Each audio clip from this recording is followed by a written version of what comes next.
Welcome back dear students. Microsoft Excel की 19वीं class में खुशामदीद। डियर स्टूडेंट्स, इस क्लास के अंदर हम जानेंगे कि माहाना इनकम शीट या माहाना बैलेंस शीट किस तरह से बनाई जाती है। डियर स्टूडेंट्स, माहाना बैलेंस शीट आपकी 8वीं असाइनमेंट भी है। आपने इसी असाइनमेंट के मुताबिक जो है वो इसे बनाना है। आज की जो है वो इस वीडियो के अंदर हम देखेंगे कि किस तरह से ये सारा प्रोसेस मुकम्मल किया जाएगा। अगर बात करें बुक की, तो बुक के अंदर आपके पास असाइनमेंट कुछ इस तरह से बनाई गई है। जो है वो बड़ी ही सिंपल सी जो है वो असाइनमेंट है। पूरे मंथ का रिकॉर्ड बनाना समझाया गया है कि पूरे मंथ के अंदर क्या चीज़ ज़रूरी होती है, जिसके अंदर डेट्स हैं, फिर जो है वो डेट वाइज जो है वो इनकम है, एक्सपेंसेस हैं, फिर उसके बाद जो है वो सेविंग है। आखिर में पूरे मंथ का जो है वो रिकॉर्ड एक जगह जमा किया गया है कि पूरे मंथ के अंदर इनकम क्या है, एक्सपेंसेस क्या है, सेविंग क्या है, और आखिर के अंदर जो है वो एक यहाँ पर फार्मूला पुट करके इफ कंडीशन का इस्तेमाल करते हुए लॉस एंड प्रॉफिट निकाला गया है। यहाँ पर ये इस जो है वो असाइनमेंट की या इस क्लास की इम्पोर्टेंट चीज़ जो है वो यहाँ पर इफ कंडीशन ही होने वाली है। तो यहाँ पर इसी तरह से जो है वो इसे क्रिएट करने की कोशिश करते हैं। डियर स्टूडेंट्स, यहाँ सिर्फ 10 दिन का रिकॉर्ड है, लेकिन याद रहे कि आपने पूरे जो है वो मंथ का रिकॉर्ड बनाना होता है जब आप कहीं पर जो है वो कंप्यूटर ऑपरेटर या अकाउंटेंट वगैरह क्या काम कर रहे होते हैं। ये भी याद रहे कि पिछली जो है वो क्लासेस के अंदर हम जो है डेली इनकम शीट बना चुके हैं। न्यू एक्सेल हम ओपन कर लेते हैं और यहाँ पर इसी असाइनमेंट के मुताबिक जो है वो मंथली बैलेंस शीट क्रिएट करने की कोशिश करते हैं। यहाँ से इस सारे को स्टाइल बस दे देते हैं, टाइटल स्टाइल, और यहाँ पे हम लिख लेते हैं मंथली बैलेंस शीट। इन 5 सेल्स को सिलेक्ट करके मर्ज कर लेते हैं। ये बाद में भी आप काम कर सकते हैं।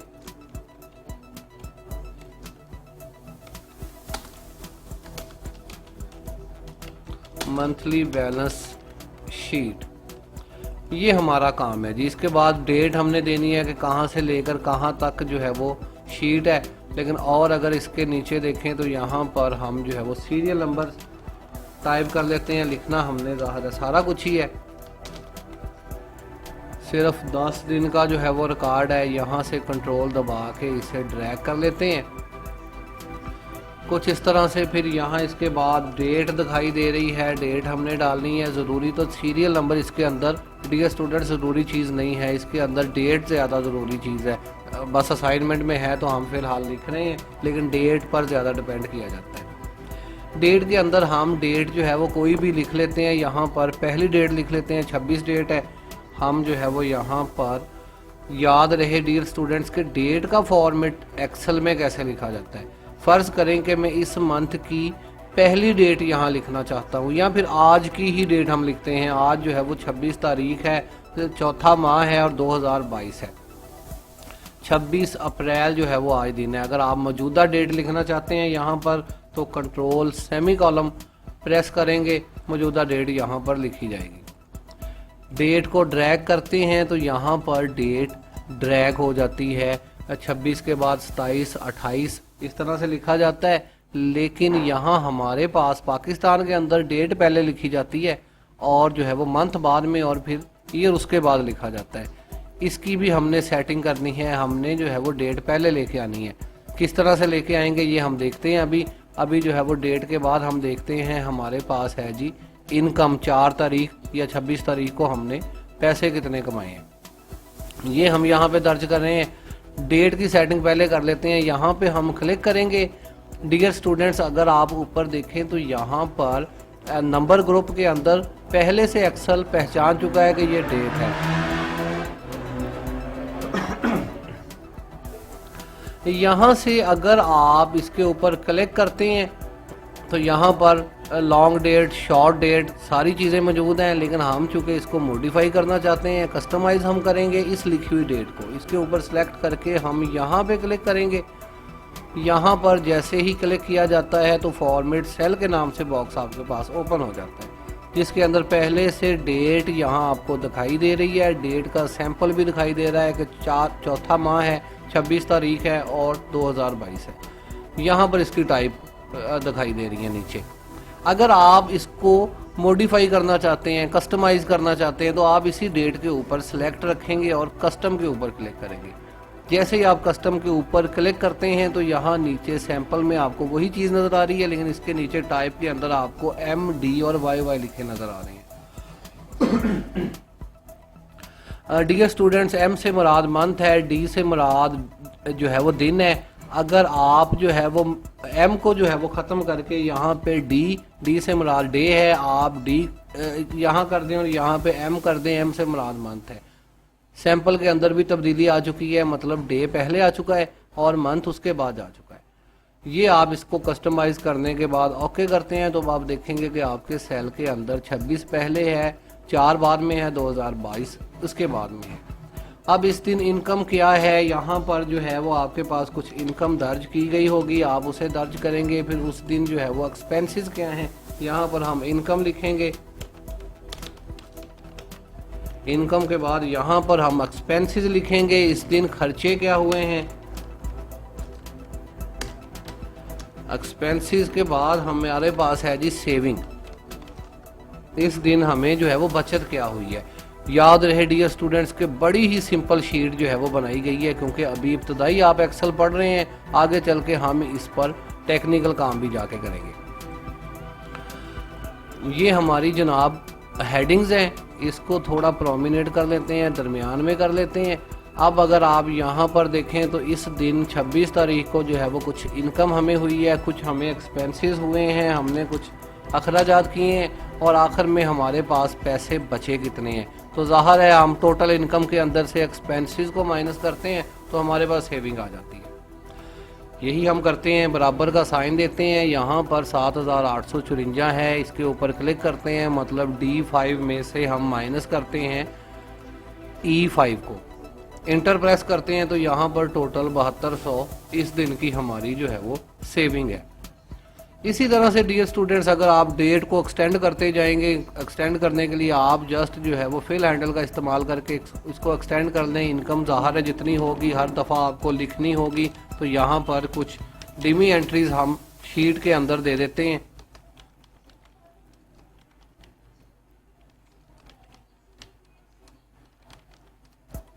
यहाँ पर 10 दिन का रिकॉर्ड है,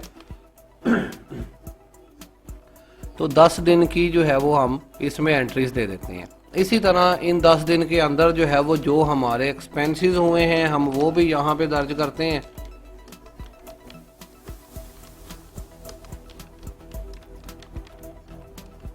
हम बिल्कुल डिमी डाटा जो है वो इसके अंदर एंटर करते जा रहे हैं।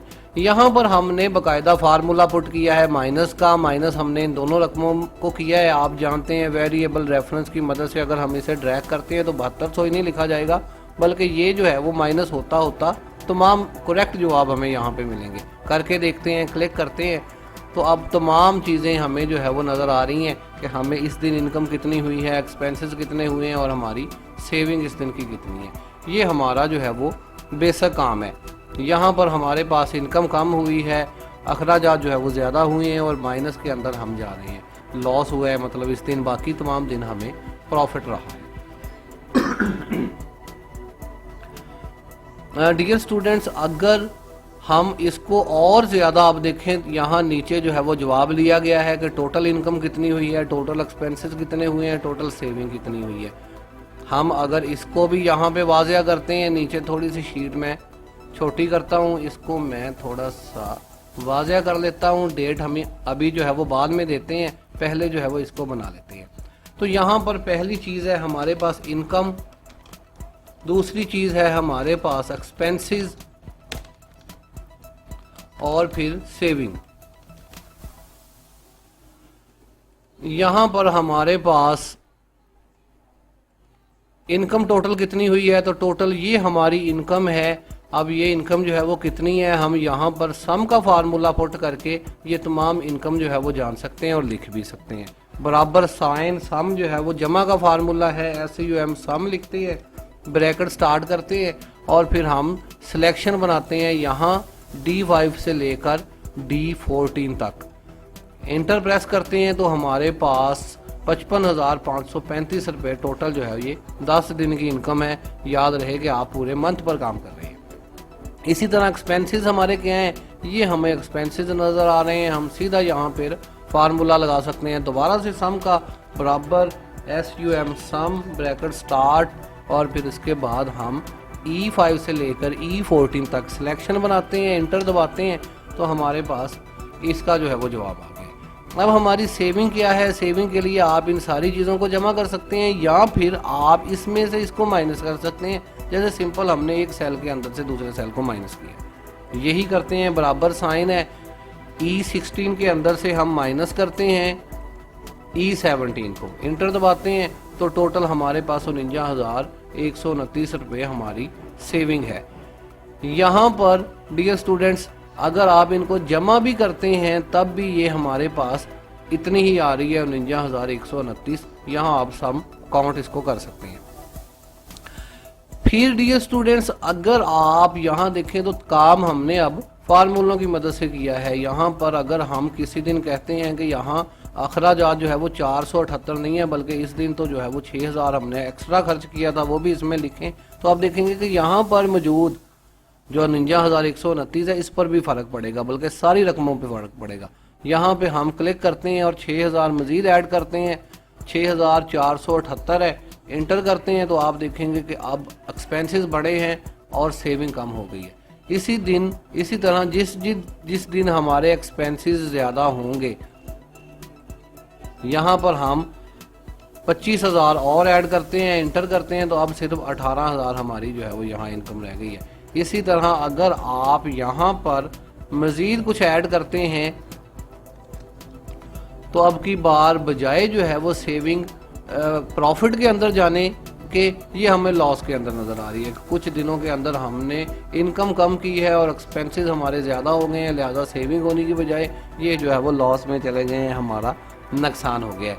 ये एक सीधा सादा महीने भर का रिकॉर्ड है और हमने जो है वो टेक्निकल तरीके से सम फार्मूले, इसमें सम और माइनस फार्मूले ऐड करके इसको जो है वो बनाया है। 1 मिनट के लिए इसे रुकते हैं, अभी हम लॉस प्रॉफिट इसमें यहाँ निकालेंगे और फिर इसको टेक्निकल तरीके से तब्दील भी करेंगे जैसे ही शीट हमारी तब्दील होगी। यहाँ पर फ़िलहाल हम डेट डाल देते हैं।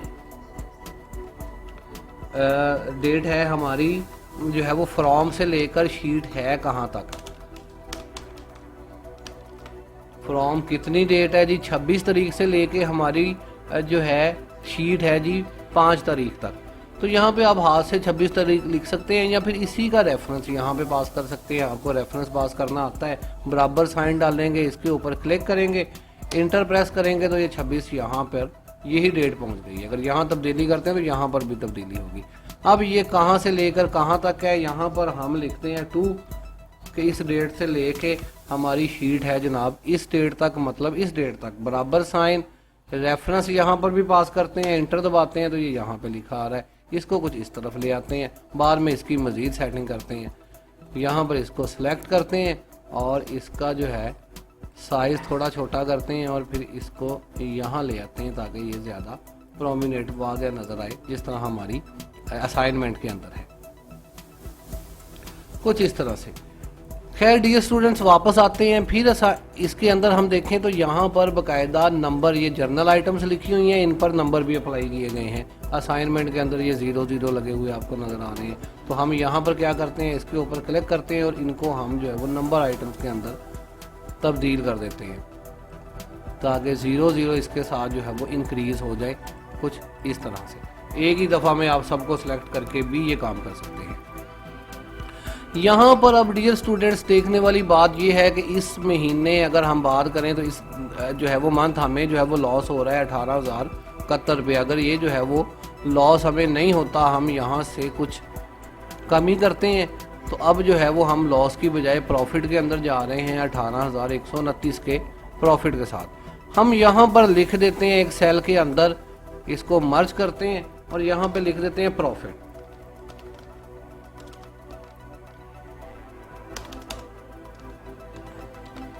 प्रॉफिट मतलब हमें जो है इस मंथ प्रॉफिट हुआ है, लेकिन बाद अज़ां यहाँ पर कुछ तब्दीली करनी पड़ती है और हम कहते हैं कि यहाँ पर कुछ अखराजात या कुछ आमदन जो है वो हमारी कम हुई है इस मंथ। तो हम क्या करते हैं, यहाँ पर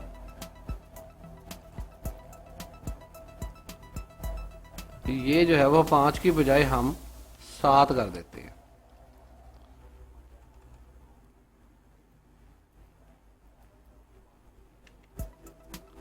$6,000। यस जी, यहाँ पर जैसे ही हम तब्दीली कर रहे हैं लॉस ज्यादा हो रहा है, तो यहाँ पर अब माइनस के अंदर फिगर आ गई है। माइनस के अंदर फिगर आई है तो यहाँ चूंकि हम अपने हाथ से लिख चुके हैं प्रॉफिट, यहाँ लिखा हुआ भी प्रॉफिट नजर आ रहा है, लेकिन यहाँ पर अब लॉस लिखा होना चाहिए था, क्योंकि यहाँ बोर्ड के अंदर लॉस है। अगर हम इसका रेफरेंस पास करते हैं तो सिर्फ हमें नंबर नजर आएंगे यहाँ पर लिखे हुए, तो यहाँ पर गड़बड़ हो जाती है। हमारा बॉस चाहता है कि जैसे ही यहाँ पर सेविंग के अंदर लॉस आए, यहाँ लिखा हुआ भी लॉस आए बटन के अंदर। अगर यहाँ प्रॉफिट आए तो यहाँ लिखा हुआ भी प्रॉफिट आए। डियर स्टूडेंट्स, फिलहाल तो पूरे मंथ की बात हो रही है, यहाँ पर ऐसा कोई चक्कर नहीं है, लेकिन बाज़ दफ़ा कुछ ऐसी चीज़ें होती हैं जैसे कि डॉलर्स की कीमत है जिनके साथ ट्रेडिंग वगैरह की जाती है, और वहाँ पर लम्हा ब लम्हा जो है वो कीमतें ऊपर नीचे होती हैं, तो कभी प्रॉफिट हो रहा होता है, कभी लॉस हो रहा होता है। तो मेन बटन जो है इसको सबसे पहले यूज़र ने देखना होता है कि हुआ क्या है इस मंथ, इस दिन जो है वो हुआ क्या है, प्रॉफिट में है या लॉस में है। तो यहाँ पर हमें ऑटोमेटिक इसे तब्दील करना है। अगर यहाँ लॉस हो तो लॉस लिखा हुआ हो, प्रॉफिट हो तो प्रॉफिट लिखा हुआ यहाँ नजर आए। अब इस तरह के काम, इस तरह के जुगाड़ वाले काम जो है वो हम सारे करते हैं इफ़ कंडीशन की मदद से। यहाँ पर इफ़ फार्मूला जो है वो बड़ा ही इंपॉर्टेंट माइक्रोसॉफ्ट एक्सेल के अंदर फार्मूला होता है, और बेसिकली इस पूरी शीट के अंदर हमारा मकसद इसी फार्मूले को समझना है। आप ध्यान से देखेंगे कि हम कर क्या रहे हैं। यहाँ पर अभी फिलहाल हम प्रॉफिट दिखाते हैं। प्रॉफिट दिखाने के लिए हम इस जो है वो को डिलीट कर देते हैं, एंटर करते हैं, तो 16,000 का प्रॉफिट है और यहाँ पर भी प्रॉफिट है, लेकिन ये कभी लॉस होता है तो यहाँ पर भी लॉस लिखा होना चाहिए। अब इसके लिए हम इसको मिटा देते हैं एक दफ़ा, सेल हमारा ख़त्म हो गया है। यहाँ पर डियर स्टूडेंट्स, आप जानते हैं कि अगर कहीं पर कोई रकम लिखी हुई है जैसे कि 16,129 लिखा है, तो यहाँ पर 16,129 है। यहाँ फार्मूला बार के अंदर ये हमने E16 में से माइनस किया हुआ है E17 के अंदर, तो फार्मूला हमें यहाँ नजर आएगा। अब यहाँ पर हम फार्मूला इफ कैसे करेंगे, पुट हम ये फार्मूला करेंगे इस सेल के ऊपर अप्लाई, क्योंकि यहाँ पर ही हमारा लॉस है या यहाँ पर ही हमारा प्रॉफिट है। यहाँ क्लिक करते हैं, फार्मूला लिखेंगे, बराबर साइन डालेंगे और यहाँ पे लिखेंगे इफ। याद रहे डियर स्टूडेंट्स, इफ का मतलब है अगर ये हो तो ये हो जाए, अगर ये हो तो ये हो जाए, तो फार्मूला खुद बनाना पड़ता है हमेशा। तो यहाँ पर आप बराबर साइन इफ लिखेंगे और कंडीशन के मुताबिक ब्रैकेट स्टार्ट करेंगे। यहाँ पर इफ ब्रैकेट स्टार्ट ये फार्मूले का हिस्सा है। ब्रैकेट स्टार्ट करने के बाद आप देखेंगे कि यहाँ पर क्या लिखा हुआ है। यहाँ इस सेल के अंदर ये सेल है क्या, आप क्लिक करते हैं इसके ऊपर तो E18 इसका नाम है। इफ अगर E18 के अंदर, मतलब अगर इस सेल के अंदर रकम बड़ी है, अगर E18 बड़ा है 0 से, ये देखिए अब फार्मूला बनता जा रहा है। कैसे लिखे जा रहे हैं जी, इफ हमने लिखा है, फिर E18 रेफरेंस यहाँ पे दिया है और यहाँ पे कहा है कि अगर ये बड़ा है, इस साइन को कहा जाता है ग्रेटर देन साइन, आपके कीबोर्ड पर मौजूद होता है क्वेश्चन मार्क के साथ।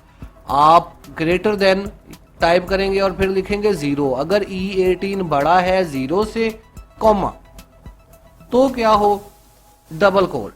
जो भी बात आपने लिखनी है तो क्या हो, बात आपने जो लिखनी है वो डबल कोर के अंदर लिखनी है। डबल कोर स्टार्ट करते हैं और यहां पर लिखते हैं प्रॉफिट। अगर 0 से बड़ा है, E16 के अंदर लिखी हुई रकम 0 से बड़ी है तो प्रॉफिट है, नहीं तो लॉस है। अब जो दूसरी बात है, आपने इसी फार्मूले के अंदर ब्रैकेट यहाँ पे कॉमा डालना है, डबल कोर स्टार्ट करनी है और यहाँ लिखना है लॉस, और डबल कोर बंद कर देनी है और ब्रैकेट भी बंद कर देनी है। फार्मूला आपका मुकम्मल हो चुका है। लिखा हमने क्या है कि चेक करो इफ अगर E18 के अंदर, मतलब इस सेल के अंदर बड़ी रकम है 0 से, देन प्रॉफिट नजर आए, नहीं तो लॉस नजर आए। लिखने के बाद हम एंटर प्रेस करते हैं। अब हुआ क्या है, उसने चेक किया है कि अगर इसके अंदर 0 से, चूंकि बड़ी रकम है, 0 से ऊपर प्रॉफिट होता है, 0 से नीचे ज़ाहिर है लॉस होता है, तो 0 से ऊपर है, यहाँ प्रॉफिट लिखा नजर आ रहा है, यहाँ पे फार्मूला लिखा नजर आ रहा है। अब जरा हम यहाँ पर दोबारा से लॉस दिखाते हैं। यहाँ हम क्लिक करते हैं, यहाँ 2 टाइप करते हैं, इंटर करते हैं, तो अब की बार यहाँ पे देखें माइनस के अंदर रकम आ गई है और यहाँ पे ऑटोमेटिकली लॉस लिखा हुआ भी नजर आ रहा है। अब हमें प्रॉफिट नहीं हो रहा, लॉस हो रहा है। जैसे ही हमें प्रॉफिट हो रहा है एंटर करते हैं तो अब यहाँ पर ऑटोमेटिकली लिखा हुआ भी प्रॉफिट नजर आ रहा है। उम्मीद है डियर स्टूडेंट समझ आपको आ गई होगी कि इफ कंडीशन का इस्तेमाल क्या होता है। याद रहे कि इफ कंडीशंस को हमने मुख्तलिफ मौकों पर बार बार इस्तेमाल करना होता है। प्रॉफिट लॉस दिखाने के लिए हम इफ कंडीशन का इस्तेमाल करते हैं। पास फेल दिखाने के लिए कि 33% से ऊपर वाले पास हैं, नीचे वाले फेल है, तो इफ कंडीशन का इस्तेमाल करेंगे। ग्रेड निकालने के लिए इफ कंडीशन का इस्तेमाल करेंगे। इवन कई मौकों के ऊपर आपकी इफ कंडीशन यहाँ पर शामिल होगी। अब आपका डिज़ाइन आ गया है, फटाफट डिज़ाइन को देखते हैं। यहाँ पर क्लिक करते हैं और यहाँ से इसको मुकम्मल बॉर्डर लगा देते हैं। ये आपका जो है वो सेंटर में होना चाहिए, कुछ इस तरह से। डेट भी चलें सेंटर में ही कर देते हैं। इसको सिलेक्ट करके बिल्कुल सेंटर में डेट भी ले आते हैं और ये आपकी रकमें वगैरह लिखी हुई हैं कुछ इस तरह से। बाकी तमाम हमारी चीज़ें ओके हैं। यहाँ पर हमने इनको मर्ज अक्रॉस कर लेना है, यहाँ नीचे वाली ऑप्शन से। ओहो सॉरी, अलहदा मर्ज कर दें, लेकिन अभी मर्ज नहीं होंगे क्योंकि ये जो है वो अब अलहदा मर्ज तब होगा डियर स्टूडेंट्स। याद रहे कि जब आपके साथ वाला सेल खाली है। मर्ज करने की जरूरत नहीं है, बॉर्डर ही उसी हिसाब से हम बनाएंगे। अगर मर्ज करना होता तो पहले हम मर्ज इसको कर लेते। अब यहाँ पर हमने बॉर्डर लगाना है तो कुछ इस तरह का बॉर्डर हम लगाएंगे जैसे कि आपके असाइनमेंट के अंदर लगा हुआ। खैर जी, ये आपकी तकरीबन असाइनमेंट रेडी है। इसको भी एक सिंपल जो है वो आउटसाइड बॉर्डर लगा हुआ है कुछ इस तरह से। इसको आप जो है वो देख सकते हैं डियर स्टूडेंट्स। आपने बिल्कुल इसी तरह से असाइनमेंट बना के जो है वो हमें देना होती है। यहाँ पर अगर इनकम को बढ़ाया जाए, कम किया जाए तो रिजल्ट पूरे जो है वो हमारे बोर्ड पर पड़ता है। और अगर लॉस में रकम आती है तो यहाँ मौजूद बटन जिसको हम किसी भी तरह से डिज़ाइन कर सकते हैं, यहाँ पर फिर लॉस या प्रॉफिट लिखा हुआ भी नज़र आता है। तो ये हमारी मंथली बैलेंस शीट है। एक महीने का रिकॉर्ड किस तरह से रखा जाता है, एक जो है वो दिन का रिकॉर्ड किस तरह से रखा जाता है, एक कस्टमर का रिकॉर्ड किस तरह से रखा जाता है। ये तमाम काम जो है वो आपके अकाउंट से रिलेटिव काम है। उम्मीद है कि आप जो है वो मंथली बैलेंस शीट को समझ गए होंगे। जो है वो मिलते हैं नेक्स्ट क्लास के अंदर। फिलहाल के लिए इजाज़त चाहते हैं। अल्लाह हाफिज़। पाकिस्तान जिंदाबाद।